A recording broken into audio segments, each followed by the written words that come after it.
और इस वक्त की सबसे बड़ी खबर नेपाल से, जहां पर प्रधानमंत्री ओली ने इस्तीफा दे दिया है, अपने पद को छोड़ दिया है। और इससे पहले उन्होंने सेना प्रमुख से बात की थी, तभी ये खबरें आ रही थी कि सेना प्रमुख की ओर से सलाह दी गई है कि आप अपना पद छोड़ दें, और तभी ये पूरा बवाल शांत हो सकता है। और अब ओली ने प्रधानमंत्री पद से इस्तीफा दे दिया है। लगातार जेनजी का प्रदर्शन, आज भी जमकर हंगामा हुआ है, आगजनी हुई है, आर्मी को बीच में आना पड़ा, आर्मी ने काठमांडू को टेक ओवर कर लिया। और उसके बाद अब बड़ी खबर यह आ रही है, बड़ी खबर यह है कि नेपाल के प्रधानमंत्री ओली ने इस्तीफा दे दिया है। हालांकि शाम को 6 बजे एक ऑल पार्टी मीटिंग में बुलाई गई थी, और तब इस बात को लेकर कयास है कि हो सकता है कि ऑल पार्टी मीटिंग में इस्तीफा दें ओली, लेकिन उससे पहले ही, यानी ऑल पार्टी मीटिंग से 4 घंटे पहले ही इस्तीफा दे दिया है ओली ने अपने पद से। नेपाल में विद्रोह पर इस वक्त की सबसे बड़ी खबर है, सबसे बड़ी खबर ओली का इस्तीफा, और आर्मी संपर्क में है नेपाल के प्रधानमंत्री के, और ये एक्सपेक्टेशन भी इस बात को लेकर है कि उन्हें एक सेफ जगह पर लेकर जाया जाए।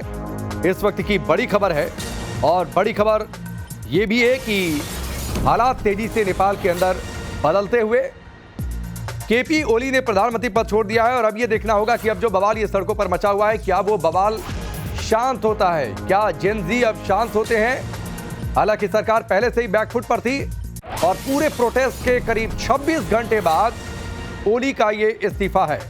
और उससे पहले क्या हुआ है नेपाल में, आपकी टेलीविजन स्क्रीन पर है। जगह जगह आगजनी, पुलिस ने, सुरक्षा बलों ने बल प्रयोग भी किया, लेकिन जेनजी का प्रदर्शन रुका नहीं।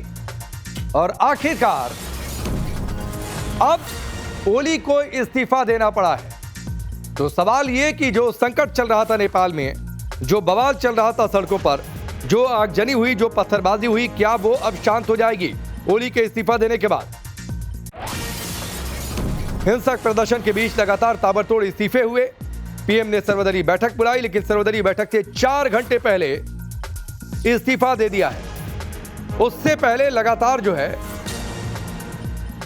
हिंसक प्रदर्शन चल रहे थे, 8 मंत्रियों ने पहले ही इस्तीफा दे दिया था। तो नेपाल के प्रधानमंत्री ओली का इस्तीफा, और उससे पहले 8 मंत्री पहले ही इस्तीफा दे चुके थे। लेकिन आज सुबह से अभी तक क्या हुआ,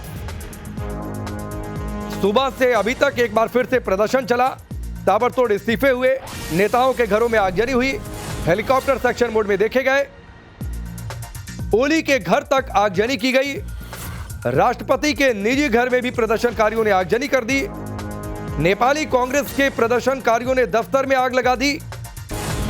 और इस वक्त एक बड़ी खबर है, ओली की पार्टी के सभी सांसदों ने इस्तीफा दे दिया है।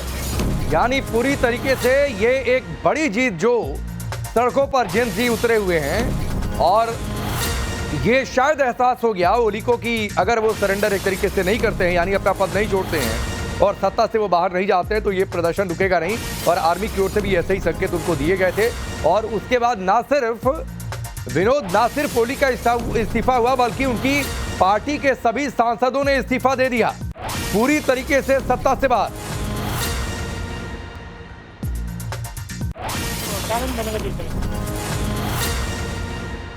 विनोद, आवाज आ रही है आपको? बिल्कुल, मैं सुन सकता हूँ आपको। मैं ये आपको एक अपडेट दूं कि जिस तरीके से जो प्रदर्शन अब ये दिखाता था कि लोगों के अंदर किस तरह का गुस्सा है, लोग कितने। ठीक है विनोद, आप बड़ी जानकारी दे रहे हैं कि धीरे धीरे अब स्थितियां ऐसी बन रही है कि ये प्रदर्शन समाप्त हो जाएगा। और इस बीच आप देखिए, जो इस्तीफा दिया है केपी ओली ने अपने पद से, उस इस्तीफे की कॉपी भी हम तक पहुंची है, वो तस्वीर भी हमने आपकी टेलीविजन स्क्रीन पर रखी है।